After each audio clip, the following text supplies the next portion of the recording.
YouTube விவசாய நண்பர்களுக்கு வணக்கம். இன்றைக்கி நம்ம ஜீவாமிர்தம் தயாரிக்கிறது அப்படிங்கிறத பார்க்க போகிறோம்.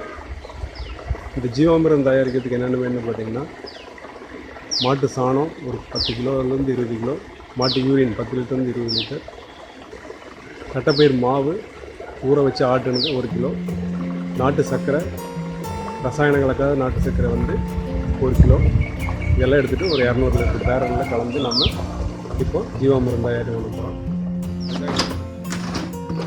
இது நாட்டு வெல்லம், அதாவது நாட்டு சர்க்கரை, ரசாயனம் எதுவும் கலக்காத நாட்டு சர்க்கரை.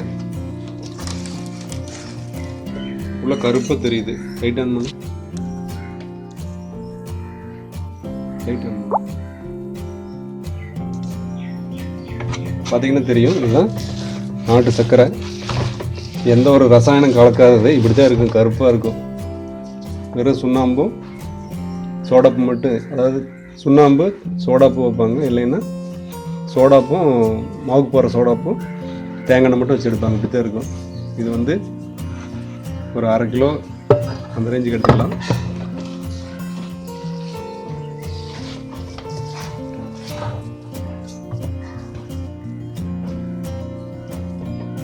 இப்போ பார்த்தீங்கன்னா இது 1 கிலோ வெல்லத்துக்கு பக்கமாக எடுத்துட்டோம்.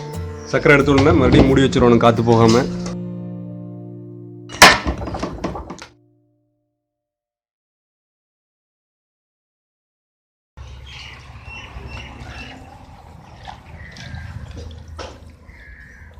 இது தட்டைப்பயிர் ஊற வச்சது, இது சாயந்தரம் போட்டு தண்ணி ஊற்றி வச்சுக்கிறோம், நல்லா ஊறிக்கு.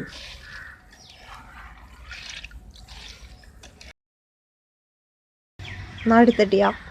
நாட்டு தட்டைப்பயிர்.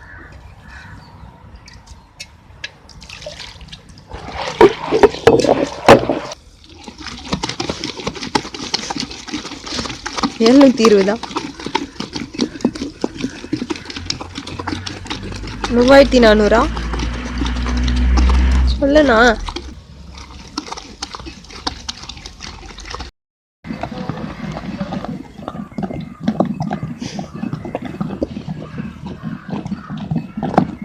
அவ்வளோதானா? இந்த அளவுக்கு நல்லா நெகுன்னு ஆட்டிக்கணும். 10 நிமிஷத்தில் ஆட்டி இப்படி 12 மணி நேரம் ஊற வச்சாவே இந்த அளவுக்கு வந்துடுது. 24 மணி நேரம் வச்சிங்கன்னா இன்னொரு 5 நிமிஷம் முன்னாலேயே ஆட்டி முடிச்சிடலாம். இப்போ இந்த பாத்திரத்தில், சர்க்கரை வச்சுருக்கிற பாத்திரத்தில் அள்ளி போட்டுக்கலாம். பயிர் மாவாக எடுத்துக்கிறத விட, வரமாவை அரைச்சி எடுக்கிறத விட இந்த மாதிரி ஊற வச்சு ஆட்டி எடுக்கிறது ரொம்ப நல்லாயிருக்கும். இதனுடைய ரிசல்ட்டே பார்த்திங்கன்னா, ஜீவாமிர்தத்தினுடைய ரிசல்ட்டே ரொம்ப நல்லாயிருக்கும். கலந்து நம்ம இப்போ ஜீவாமிர்தம் தயாரி பண்ண போகிறோம். அதுக்காக என்னோடனா 200 லிட்டர் பேரல் எடுத்துட்டோம். இதில் இப்போ தண்ணி நிறைக்கிறோம். தண்ணி நிறைச்சிட்டு அடுத்ததான் அதில் சாணத்தையெல்லாம் கரைச்சிடலாம்.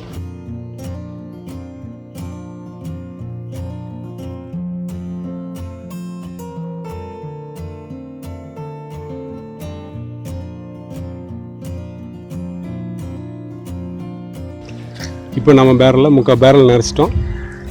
இதில் மாட்டு கோமியத்தையும் சர்க்கரை தட்டைப்பயிர் மாவு கரைச்சது இதையெல்லாம் முதல்ல கலந்துக்கலாம். ஃபஸ்ட்டு கோமியம் 10 லிட்டர் நாம் வந்து உள்ளே ஊற்றுறோம்.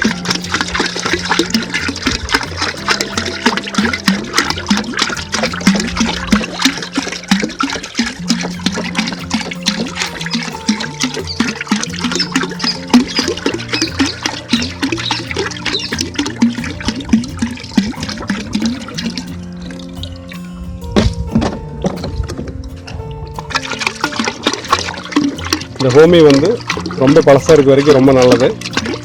இது நான் உங்களுக்கு காட்டணுங்கிறதுக்காக 10 லிட்டர் அளந்து ஊற்றுறேன். 10 லிட்டர் ஊற்றலாம், 15 லிட்டர் ஊற்றலாம், ஒன்றும் பிரச்சனை இல்லை.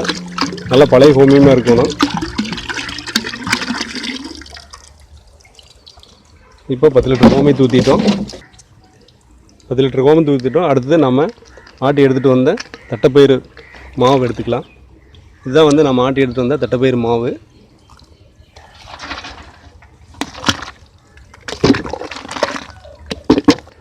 இதுக்குள்ளே கூட வந்து நாட்டு சர்க்கரை போட்டு வந்தோம், அது இருக்குது. நாட்டு சர்க்கரையை நல்லா கரைக்கணும். இந்த நாட்டு சர்க்கரை வந்து ரசாயனம் கலக்காத நாட்டு சர்க்கரையாக இருந்தால் பரவாயில்ல, ரொம்ப பழைய சர்க்கரையாக இருந்தாலும் பரவாயில்ல, நம்ம சர்க்கரை மார்க்கெட்டுக்கெல்லாம் போனோம்னா ரொம்ப கருப்பாக இருக்கும், பார்த்திங்கன்னா தண்ணி மாதிரி போயிட்டு கிடக்கும். அந்த மாதிரி நாட்டு சர்க்கரை கூட வாங்கிட்டு வந்து நம்ம இதுக்கு பயன்படுத்திக்கலாம். இல்லை உங்களுக்கு தெரிஞ்ச பக்கத்தில் நாட்டு சர்க்கரை ஆட்டுறாங்க, தயார் பண்ணுறாங்க அப்படின்னா நம்ம அங்கே போய் கூட எனக்கு ஹைட்ரோஸு இதெல்லாம் வைக்காமல் சோடாப்பும் தேங்காய் எண்ணெய் வச்சு எடுத்து கொடுங்க அப்படின்னு சொல்லி கூட வாங்கிக்கலாம்.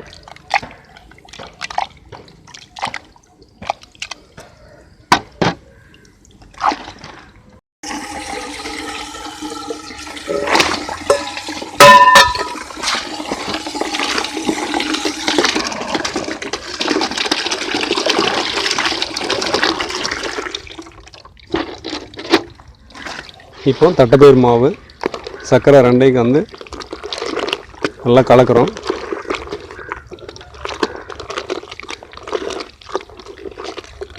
பார்த்திங்கன்னா நல்லா கலந்துருச்சு.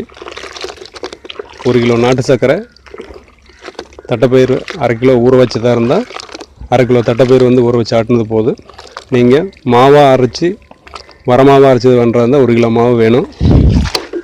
இப்போ இதை வந்து இந்த ஹோமி ஊற்றி வச்சுருக்கிற ட்ரம்மில் கலக்கிறோம்.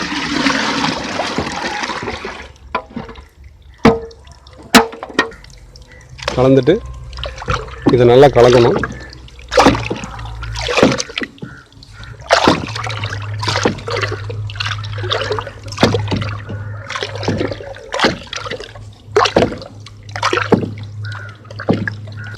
இது கொஞ்சம் அதிகமாக இருக்குது, அதனால் நம்ம என்ன பண்ணுறோன்னா ஒரு 1/2 பக்கெட் சாணி கரைக்கிறதுக்காக இதுலேருந்து எடுத்துக்கலாம்.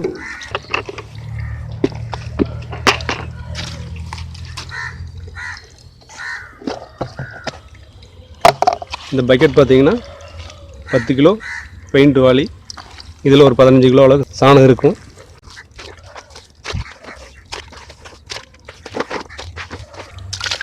கொஞ்சம் கொஞ்சமாக கரைச்சிங்கன்னா ஈஸியாக கரைச்சிக்கலாம். எல்லாத்தையும் ஒரே டைமில் போட்டிங்கன்னா கரைக்கிறது ரொம்ப சிரமமாக இருக்கும். அதனால் 2 பிட்டாக கரைச்சிக்கலாம், ஒன்றும் தப்பு கிடையாது. மாட்டு யூரின் வந்து எவ்வளோ பழசாக இருக்குதோ அந்தளவுக்கு ரொம்ப நல்லது. சாணம் ஏன் பழசாக இருக்கக்கூடாது அப்படின்னு சொன்னீங்கன்னா, நுண்ணுயிர்களுடைய எண்ணிக்கை வந்து பழைய சாணத்தில் குறைவாக இருக்கும் ஒன்று. ரெண்டாவது பார்த்திங்கன்னா ஈக்கள்லாம் முட்டை விட்டுரும், கொசு எல்லாம் முட்டை விட்டுரும். அதை நம்ம கரைச்சி 3 நாளைக்கு வச்சுருக்கையில் அதில் புழுக்கள்லாம் உண்டாயிரும். அப்படியே கையில் தட்டுப்படுற குச்சி இதெல்லாம் எடுத்துடலாம். சாணி வந்து கட்டி கட்டியே இல்லாமல் நீட்டாக நல்லா தண்ணி மாதிரி கரைச்சிக்கணும்.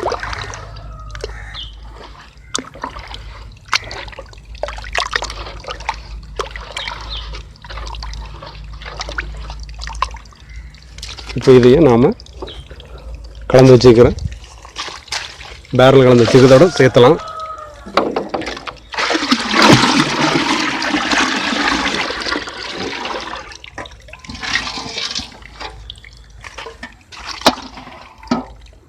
மீதி இருக்கக்கூடிய சாணத்தையும் கரைச்சிடலாம். இந்த மாதிரி 2 பிட்டாக கரைச்சிங்கன்னா 15 கிலோ சாணம் 20 கிலோ சாணமெல்லாம் ரொம்ப ஈஸியாக கரைக்கலாம். ஒரே முட்டை போட்டு கரைச்சிங்கன்னா கரைக்கிறதுக்கு ரொம்ப சிரமமாக இருக்கும்.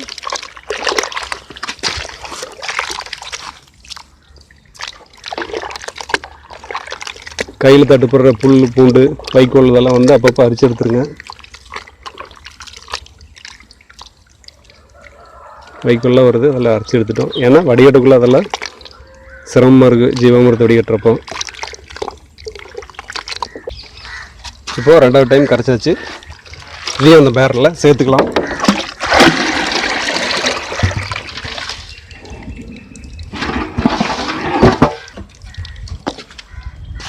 இப்போது கொஞ்சம் காட்டினுடைய வரப்பு மண் அல்லது காட்டுக்குள்ளே வளமான பகுதியிலேருந்து கொஞ்சம் மண் எடுக்கலாம்.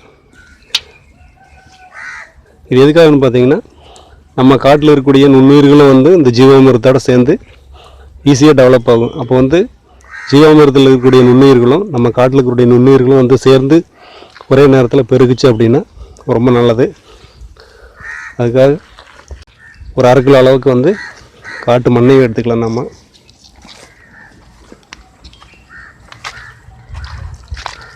இதையும் இந்த ஜீவாமிர்தத்தில் கலக்கி விட்டுடலாம்.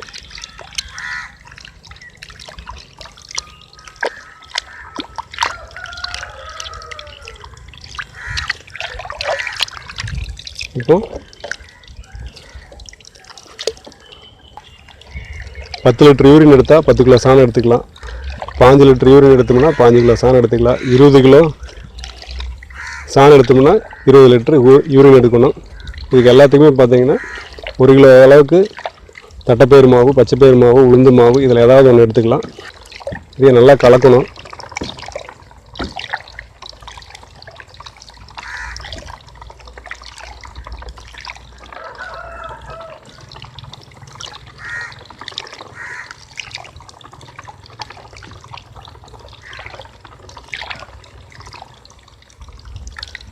இதை கலக்கிட்டு இந்த குச்சி வந்து சுத்தமாக கழுவிக்கணும். இல்லைன்னா இதில் கொசு எல்லாம் முட்டை வச்சிடும். மறுபடியும் வந்து ஜீவாமிரத்துக்கு போயிடும். இதை இப்போ கழுவிடலாம்.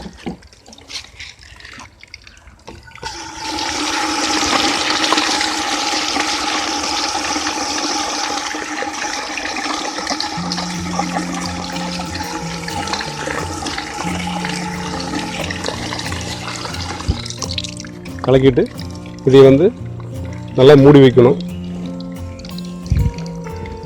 சாக்கு பை, கோணி பைன்னு சொல்கிறோம் இல்லைங்களா, அந்த மாதிரி பை எடுத்து மூடி வைக்கலாம். இல்லைன்னா இது மாதிரி ஒரு லேசான துணி எடுத்து இதை நல்லா மூடி வைக்கணும். இந்த மாதிரி லேசான துணியாக காற்று போகிறத மூடி வைக்கணும். நண்பர்களே, இப்போ பார்த்தீங்கன்னா ஜீவாமிரத்தை தயார் பண்ணி வச்சுருக்குறோம். இது வந்து மரத்தடி நிழலில் தான் வைக்கணும். இங்கே செட் இருந்தால் வச்சுக்கலாம். செட்டு இங்கே பக்கத்துலேயே இல்லை அப்படிங்கிறனால என்ன பண்ணிக்கிறோம் அப்படின்னா, மெலிதான துணியை வச்சு மேலே கட்டி மேலே தென்னம்பட்டை வச்சு மூடி வச்சுருக்கோம். இது மதியான நேர வெயில், சாயந்தர நேர வெயிலேருந்து பாதுகாக்கும்.